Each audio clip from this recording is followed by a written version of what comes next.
RCF असू द्या किंवा इतर ज्या संस्था आहेत त्या सर्व केंद्रशासित संस्था आहे, परंतु ते स्वतःहून त्याच्यात लिंकिंग करतात.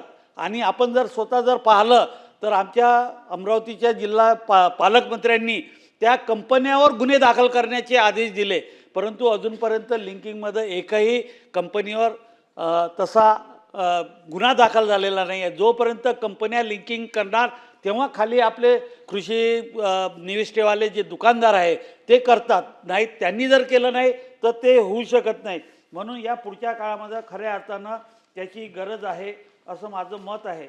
आणि जर आपण आत्ता 2 दिवसाच्या आधी आपल्या राज्य शासनाने काहीतरी याचा बदल केलेला असं एक पेपरला आला आहे, पीक व्याजदरात सवलत जी आहे त्या संदर्भात नवीन धोरण काहीतरी आखण्याचं ठरवलेलं आहे. माझी सरकारला विनंती आहे की ते नवीन पीक धोरण जर तुम्हाला राबवायचं असेल तर पहिले सर्व लोकांशी सर्व शेतकऱ्यांशी चर्चा करून त्याच्यातून पुढे जायला पाहिजे. कारण की कालच्या सकाळमध्ये एक आर्टिकल आलेलं आहे आणि ती पहिले त्याला पहिले त्याचं व्याजदर जे आहे ते पहिले डिबेट करून द्यायचं आणि नंतर त्याला रिटर्न करणार अशी काहीतरी योजना विचाराधीन असल्याचं म्हटलेलं आहे. जर ते असं असेल तर त्याला खऱ्या अर्थानं पहिले चर्चा करायला पाहिजे. सर्व लोकांशी चर्चा करून, शेतकऱ्यांशी चर्चा करून, वेगवेगळ्या गटाशी चर्चा करून खऱ्या अर्थानं ते कर्जाचं धोरण अवलंबलं पाहिजे अशी माझी आपल्या सरकारकडे मागणी आहे. सूक्ष्म सिंचन योजनेच्या संदर्भात आपण जर पाहिलं तर ह्या सर्वात महत्त्वाचा आपण कमी वापर पाणीचा झाला पाहिजे म्हणून म्हणतो, परंतु आपण या 2-3 वर्षात या कामामध्ये ठिबक कंपन्यांचा सगळा सरकारकडे जो आग्रह आहे त्याच्या संदर्भात सुद्धा निर्णय घेण्याची गरज आहे. जवळपास 25-26 मधील शेतकऱ्याचे अनुदान वाटप अजूनपर्यंत प्रलंबित आहे. केंद्र शासनाकडून ते पैसे आले नाही म्हणून ते वाटप झालेलं नाही. पुन्हा आता त्याच्या सूक्ष्म सिंचनासाठी राज्यात नानाजी देशमुख संजीवनी योजना स्वतंत्र ऑनलाईन पोर्टल चालवली जाते. तसेच महाबीटी दुसरी पोर्टल मोका तपासणी ई ठिबक पोर्टल वापरले जाते. प्रशासकीय सुलभता, डेटाची सूत्रता, कार्यक्षमता वाढवण्यासाठी संकेतस्थळाला एकच या 2 वेगवेगळ्या राबवल्यामुळं त्याच्यातून आपल्याला खऱ्या अर्थानं निष्कर्षापर्यंत आपण पोचू शकत नाही. तर याच्यात एकत्रित त्यांची जी मागणी आहे, या पुरवठादारांची जी मागणी आहे त्याच्यावर गांभीर्यानं विचार करण्याची खऱ्या अर्थानं गरज आहे.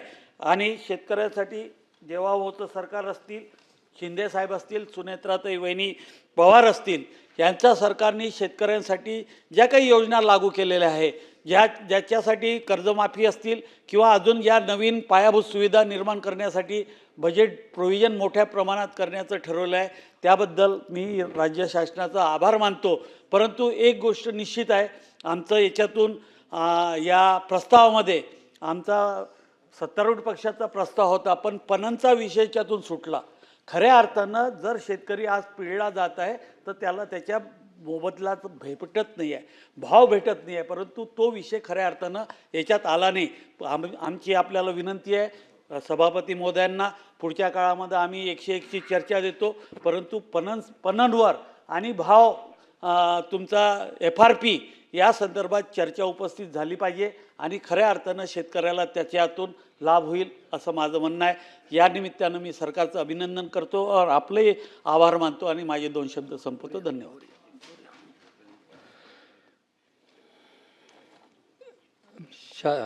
260 वर बोलण्याची संधी दिली त्याबद्दल अभिनंदन सभापतींचं. ही कर्जमाफी 2 लाखापर्यंत दिली, ठीक आहे, मान्य. आणि जे नियमित आहे त्यांना 15 दिली, पण ती पण मान्य. पण जे जास्त काठी आहेत त्या अमान्य आहेत का? जास्त काठी इतक्या आहेत आणि त्यामुळं चांगल्या माणसांसुद्धा त्यातनं वगळावं लागतं आहे का? 1 एप्रिल 2009 वाटप झालेले कर्ज त्या माफीस पात्र नाही. उलट त्यानं का दिलं नाही? त्यानं दिलं का नाही? ते देऊ शकत नव्हता. तो देऊ शकत नव्हता म्हणून त्याचं व्याज वाटलं. आता व्याजाचं त्याचं दुप्पट झालं आहे. निदान ही 2 लाखाची माफी मिळाली तर निदान त्याचं व्याज भागेल आणि मुद्दल झाला तो म्हणजे पुढे येईल, पण ती काही शासनानं केलं नाही. शेतकरी फार्मर आयडिया असणे आवश्यक आणि 25,000चे वर पगार असणे त्याला माफी नाही. 25,000च्या म्हणजे पेन्शन आहे त्यांनासुद्धा माफी नाही. माझं मत असं आहे की एखादा